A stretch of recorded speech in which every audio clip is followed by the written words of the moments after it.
Hello, good morning everyone. Welcome to maths Guru classes. Friends, आज फिर हम आप सबके सामने उपस्थित हुए हैं एशियंट हिस्ट्री का पार्ट 5 लेकर। इससे पहले हमने 4th पार्ट हम कर चुके हैं एशियंट हिस्ट्री के, जिसमें क्या हमने कुछ ज़्यादा से ज़्यादा क्वेश्चंस की क्या प्रैक्टिस की है। अब प्रैक्टिस इसलिए ज़रूरी है फ्रेंड्स, जैसा कि आपको बताने की तो ज़रूरत नहीं है, आप इतने समझदार हैं कि पता है आपको। आप कोई भी सब्जेक्ट है, आप जितनी प्रैक्टिस करेंगे उस पर आपकी जो पकड़ हो मजबूत होती जाएगी। अगर आपको क्या है चीज़ों को ज़्यादा टाइम तक लॉन्ग टर्म के लिए याद रखनी है तो क्या है ज़्यादा से ज़्यादा प्रैक्टिस करनी पड़ेगी। ये सोच कर हमने ये सीरीज जो है शुरू की है प्रैक्टिस की। तो यहाँ पे जो आज की हमारी जो वीडियो है, हमने काफ़ी बहुत ज़्यादा वेरी वेरी इंपॉर्टेंट क्वेश्चन यहाँ पे लिए हैं, एग्जाम पॉइंट ऑफ व्यू से काफ़ी इंपॉर्टेंट है। तो चलो हम चलते हैं अपने क्वेश्चन की ओर। जो आज का हमारा पहला क्वेश्चन है ये रहा स्क्रीन पर। तो क्या है, चलो देखते हैं। मत्स्य महाजनपद की राजधानी विराटनगर किस क्षेत्र में थी? तो यहाँ पे हमारे सामने है 4 ऑप्शन। जो पहला है मालवा, दूसरा है पेशावर, तीसरा है जयपुर और चौथा है Bundelkhand. Here answer will be right option number C, Jaipur. अब ये जयपुर कहाँ पे है? अगर हम आज का देखें तो जयपुर कहाँ पे, राजस्थान में है। ओके, और ये जो विराटनगर था, यह जो हम बोले कि आज की जयपुर के पास ही था ये विराटनगर। तो इसमें क्या था, पांडवों ने क्या था अपना अज्ञातवास के दौरान क्या अपने रहने का स्थान बना लिया था। किसने? पांडवों ने, विराटनगर में। आई होप कि आपको समझ आ गया होगा। तो मूव करते हैं अपने नेक्स्ट क्वेश्चन की ओर। हमारा जो नेक्स्ट क्वेश्चन है वो है, बिंबिसार ने अवंती नरेश प्रद्योत के यहाँ कौन सा वैद्य भेजा था? तो यहाँ पे 4 ऑप्शन दिए हुए हैं। फर्स्ट इज जीवक, second is Kalashoka, third is Udayan, fourth is इनमें से कोई नहीं। तो यहाँ पे जो हमारा करेक्ट आंसर है वो कौन सा है? Correct answer is option number ए, जीवक। क्या? जीवक। तो यहाँ पे हम कुछ इंपॉर्टेंट पॉइंट देख लेते हैं इससे। जो ये बिंबिसार था, पहला क्वेश्चन तो ये बनता है कि जो बिंबिसार है ये कौन से वंश से है? तो ये है हर्यक वंश से है। कौन से? हर्यक वंश से। और आपको बता दूं जो बिंबिसार है तो इसने क्या, हर्यक वंश का इस फाउंडर भी बिंबिसार ही है, संस्थापक भी बिंबिसार है। किसका? हर्यक वंश का। आई होप कि आपको समझ आ गया होगा। तो हम मूव करते हैं अपने नेक्स्ट क्वेश्चन की ओर। बिंबिसार का दूसरा नाम क्या था? बिंबिसार का दूसरा नाम क्या था? तो यहाँ पे हमारे सामने 4 ऑप्शन दिए हुए हैं। जो first is Shrenik, second is Ekrat, third is Samrat, fourth is Devana Piyadasi. Here correct answer is Shrenik, option number A. अब ये फ्रेंड्स यहाँ जो बिंबिसार है, एक क्वेश्चन और बनता है यहाँ से, ये कौन से धर्म को मानता था? तो ये क्या है, जैन धर्म को मानता था। किसका फॉलोअर था ये? जैन धर्म का फॉलोअर था ये। और उसमें ही बताया है, जैन धर्म में ही बताया है कि जो बिंबिसार का जो दूसरा जो नाम से जानते थे, या जो मतलब जैन धर्म ग्रंथ में जो लिखा गया है बिंबिसार को, श्रेणिक से इसका उल्लेख मिलता है बिंबिसार का। और ये आपको पता ही है कि अभी बता दिया मैंने, हर्यक वंश का जो फाउंडर है, ये संस्थापक है। ओके, मूव करते हैं अपने नेक्स्ट क्वेश्चन की ओर। शिशुनाग वंश का अंतिम राजा कौन था? किसका? शिशुनाग वंश का। तो यहाँ पे हमारे सामने 4 ऑप्शन दिए हुए हैं, Kalashok, Ashok, Nandivardhan, Shishunag. Shishunag. Correct answer is Nandivardhan, option number C, Nandivardhan. तो यहाँ पे कुछ इंपॉर्टेंट पॉइंट इससे देख लेते हैं। यहाँ से भी क्वेश्चंस बनने की काफ़ी उम्मीद है, काफ़ी इंपॉर्टेंट क्वेश्चन यहाँ से बनते हैं। तो ये अब बात कर लेते हैं, जो शिशुनाग वंश जो है इसका हमने पढ़ लिया। जो वंश, जो अंतिम राजा, जो हमें क्वेश्चन में पूछा हुआ है कि शिशुनाग वंश का अंतिम राजा कौन था, तो हमने अभी देख लिया, नंदीवर्धन था। जिसके टाइम पीरियड की हम बात करें, जो रूलिंग टाइम पीरियड था इसका, वो क्या था, उसने 367 ईस्वी पूर्व से 345 ईस्वी पूर्व तक राज्य किया।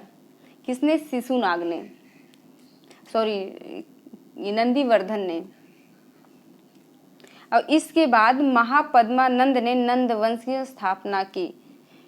अब यहाँ पे एक क्वेश्चन और बन जाता है कि नंद वंश की स्थापना किसने की, या नंद वंश का फाउंडर कौन है? तो कौन? महापद्मानंद, महापद्मानंद। मूव करते हैं अपने नेक्स्ट क्वेश्चन की ओर। बिंदुसार के राज्य में सीरिया का राजदूत कौन था? तो यहाँ पे हमारे सामने है 4 option. Deimachus, second is Demetrius, third is Megasthenes, fourth is Hiuen Tsang. Here answer will be right option number A, Deimachus. क्या? डायमाइकस। अब यहाँ पे हम देख लेते हैं कुछ इंपॉर्टेंट पॉइंट इससे रिलेटेड। जो ये सीरिया के जो राजा थे एंटियोकस प्रथम ने क्या है, डायमाइकस नामक राजदूत को बिंदुसार के दरबार में भेजा था। किसने भेजा था? डायमाइकस को किसने भेजा था बिंदुसार के दरबार में? वो जो सीरिया के राजा थे एंटियोकस प्रथम, उन्होंने भेजा था बिंदुसार के दरबार में। तो फ्रेंड्स ये बिंदुसार और बिंबिसार ये अलग अलग हैं, इसको आप कंफ्यूज मत होना। ये 2 बंदे हैं, ये 2 व्यक्ति हैं, बिंदुसार अलग है, बिंबिसार अलग है। ओके, तो हम मूव करते हैं अपने नेक्स्ट क्वेश्चन की ओर। अलेक्जेंडर ने जिस समय भारत पर आक्रमण किया उस समय मगध पर कौन सा वंश राज्य कर रहा था? उस समय कौन रूल कर रहा था जब अलेक्जेंडर ने भारत पर अटैक किया? तो यहाँ पे हमारे सामने 4 ऑप्शन हैं। जो फर्स्ट है नंद, सेकंड इज गुप्त, third is Maurya, fourth is इनमें से कोई नहीं। तो आप जल्दी से सोचिए कौन सा वंश था जो कर रहा था उस समय, रूल कर रहा था वहाँ पे। तो यहाँ पे जो हमारा ऑप्शन है option number A, correct answer is option number A, Nanda वंश। कौन सा? नंद वंश। जिस समय अलेक्जेंडर ने इंडिया पर अटैक किया वहाँ का जो रूल कर रहा था कौन सा वंश था? नंद वंश था। अब इससे रिलेटेड कुछ इंपॉर्टेंट पॉइंट देख लेते हैं। अब बात करें जो नंद वंश था उस समय, तो वो मतलब उस समय रूलर कौन था, वहाँ का शासक कौन था नंद वंश का? राजा कौन था? तो वो क्या था? घनानंद। उस टाइम राज कौन कर रहा था? वहाँ का जो रूलर था उस टाइम कौन था? घनानंद। कौन? घनानंद। और जिसकी विशाल सेना के बारे में सुनकर अलेक्जेंडर की सेना ने आगे बढ़ने से इनकार कर दिया। इनके पास क्या है, सेना की जो है काफ़ी मतलब काफ़ी बड़ी सेना थी इनके पास और काफ़ी पावरफुल थे घनानंद। अब घनानंद को आपको पता ही होगा घनानंद को किसने मारा था? चाणक्य की जो नीति थी, कूटनीतिक तरीके से क्या है चाणक्य ने चंद्रगुप्त को क्या है बताया कैसे आप मार सकते हो। ठीक है, इनके प्रति क्या रणनीति तैयार की और फिर क्या है चंद्रगुप्त ही इसको मारता है, किसको? घनानंद को, और फिर वो मौर्य वंश का क्या है स्थापना कर देता है। तो हम मूव करते हैं अपने नेक्स्ट क्वेश्चन की ओर। भारत का प्रथम साम्राज्य संस्थापक किसे कहा जाता है? अगर बात करें यहाँ के इंडिया का जो फर्स्ट जो साम्राज्य, भारत का प्रथम साम्राज्य के फाउंडर की बात करें तो वो कौन था? तो यहाँ पे हमारे सामने 4 ऑप्शन है, महापद्मानंद, घनानंद, अशोक, चंद्रगुप्त मौर्य। तो यहाँ पे आपको देखो सबसे बड़ा नाम कौन सा दिख रहा है कि बहुत थोड़ा सा, हाँ बड़ा है, काफ़ी बड़ा है, महान, महापद्मानंद। वैसे ही लग रहा है कि हाँ है ना, कि किसी प्रथम की बात करें सबसे पहले नाम किसका है तो ये महान, महापद्मानंद। तो यहाँ पे करेक्ट आंसर इज महापद्मानंद। अब ये जो महापद्मानंद का अगर हम बात करें, ये स्थापना किसकी की थी इन्होंने? महापद्मानंद ने नंद वंश की स्थापना की थी। फाउंडर किसके थे ये? नंद वंश के फाउंडर थे ये महापद्मानंद। कब की थी? 345 ईस्वी में। मूव करते हैं अपने नेक्स्ट क्वेश्चन की ओर। किस शिलालेख में अशोक ने कहा है प्रत्येक मनुष्य मेरी संतान है? Very important question for exam. तो यहाँ पे हमारे सामने 4 ऑप्शन दिए हैं, 5वें शिलालेख, 6वें शिलालेख, 7वें शिलालेख, 8वें शिलालेख। Answer will be right option number A, 5वें, 5वें शिलालेख। 5वें शिलालेख में कहा है, अशोक ने क्या कहा है? प्रत्येक मनुष्य मेरी संतान है। अब यहाँ पे हम कुछ इंपॉर्टेंट पॉइंट इससे देख लेते हैं, यहाँ से भी क्वेश्चन बनते हैं। इसमें उसने दासों से किए जाने वाले व्यवहार के बारे में बताया है। इसमें ऐसे क्वेश्चन बनेगा जो अशोक का जो 5वां शिलालेख है उसमें अशोक ने किसके बारे में वर्णन किया है, किसके बारे में बताया है, किसके बारे में क्या लिखा है? तो किसके? दासों के लिए क्या, दासों से किए जाने वाले व्यवहार के बारे में बताया है इस 5वें शिलालेख में अशोक ने। और इसके अलावा जो इस अभिलेख में अगर हम बात करें, इसके अलावा क्या है, धर्म महामत का भी उल्लेख मिलता है। ओके, धर्म से रिलेटेड। अब यहाँ जो हमारा नेक्स्ट क्वेश्चन है वो है संस्कृत नाटकों में विदूषक कौन होता था। विदूषक का मतलब होता है कि इसे हंसाने वाला, कोई इंटरटेनिंग लाइक, ठीक है, हास्य। तो कौन होता था विदूषक, कौन होता था संस्कृत नाटकों में? वो होता था ब्राह्मण। ऑप्शन नंबर ए ब्राह्मण। अब देख लेते हैं यहाँ कुछ इंपॉर्टेंट पॉइंट। संस्कृत नाटकों में विदूषक एक हास्य पात्र होता था। ओके, वही हंसाने वाला। जो जाति से ब्राह्मण होता है वह नाट्य शास्त्र में नायक माना जाता है। क्या उसको क्या है, नाट्य शास्त्र में क्या माना जाता है? उसे नायक माना जाता है उसको। उसका विश्वास नाटक का नायक होता है। आई होप समझ आ गया होगा। तो मूव करते हैं अपने नेक्स्ट क्वेश्चन की ओर। भारत में बैंकों का प्रथम साक्ष्य कहाँ से मिला है? इंडिया में बैंकों का जो प्रथम साक्ष्य है वो कहाँ से मिला है? तो यहाँ पे हमारे सामने 4 ऑप्शन दिए हुए हैं। फर्स्ट है गुप्त काल, सेकंड इज पूर्व गुप्त काल, थर्ड इज मौर्य काल, फोर्थ इज वैदिक काल। Right answer is option number D, वैदिक काल। अब यहाँ पे देख लेते हैं क्वेश्चन कि पहले कैसे जानते थे इसको, किस नाम से। तो उन दिनों लोन ऋण पत्रों के रूप में और ब्याज सूदखोरी के रूप में, लोन ऋण पत्रों के रूप में और ब्याज सूदखोरी के रूप में मिलती थी। तो हम मूव करते हैं अपने नेक्स्ट क्वेश्चन की ओर। भारतीय प्रागैतिहासिक काल के इतिहास का पिता किसे कहा जाता है? Answer will be right option number C, Robert Bruce Foote. क्या? Robert Bruce Foote. जो हमारा अगला क्वेश्चन है वो है मोंटोगोमरी पाकिस्तान में कौन सा सिंधु घाटी सभ्यता स्थल है? तो यहाँ पे 4 ऑप्शन दिए हुए हैं, Harappa, Mohenjodaro, Lothal, Chanhudaro. Answer will be right option number A, Harappa.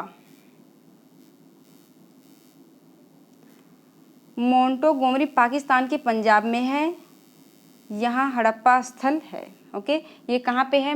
मोंटोगोमरी कहाँ पे है? पाकिस्तान के पंजाब में है। Okay fine. तो मूव करते हैं अपने नेक्स्ट क्वेश्चन की ओर। मनुष्य के शरीर में दांतों का प्रथम अवशेष कहाँ से प्राप्त हुए हैं? यहाँ पे हमारे सामने 4 ऑप्शन दिए हुए हैं। First is Mehrgarh, second is Sohan घाटी, third is Adamgarh, fourth is Malwa. Answer will be right option number A, Mehrgarh. क्या? मेहरगढ़ में मनुष्य के शरीर में दांतों का प्रथम अवशेष कहाँ से प्राप्त हुए हैं? वो मेहरगढ़ से प्राप्त हुए हैं। अब ये मेहरगढ़ कहाँ है अगर बात करें अब, तो यहाँ पे देख लीजिए इंपॉर्टेंट पॉइंट जो है हमारा, दांतों के प्रथम अवशेष मेहरगढ़ से पाए गए। Okay fine. मेहरगढ़ राजस्थान में है जहाँ अनेक दुर्ग भी हैं। कहाँ है मेहरगढ़? राजस्थान में है। मूव करते हैं अपने नेक्स्ट क्वेश्चन की ओर। अशोक का कौन सा शिलालेख खरोष्टी लिपि में है? तो यहाँ पे हमारे सामने है, फर्स्ट ऑप्शन है मनसेहरा, सेकंड है शहबाजगढ़ी, थर्ड इज उपयुक्त दोनों। तो यहाँ पे जो हमारा राइट आंसर है, करेक्ट आंसर इज उपयुक्त दोनों, उपर्युक्त दोनों, दोनों ही है। मनसेहरा भी है और शहबाजगढ़ी भी है जो खरोष्टी लिपि में है। ये किसका शिलालेख है? अशोक का शिलालेख है। मूव करते हैं अपने नेक्स्ट क्वेश्चन की ओर। अशोक का कौन सा शिलालेख सबसे लंबा है? तो यहाँ पे दूसरा शिलालेख, फर्स्ट इज, सेकंड इज 5वां शिलालेख, थर्ड इज 13वां शिलालेख, फोर्थ इज 12वां शिलालेख। Here will be right the answer, correct answer is option number C, 13वां शिलालेख। कौन सा? 13वां शिलालेख।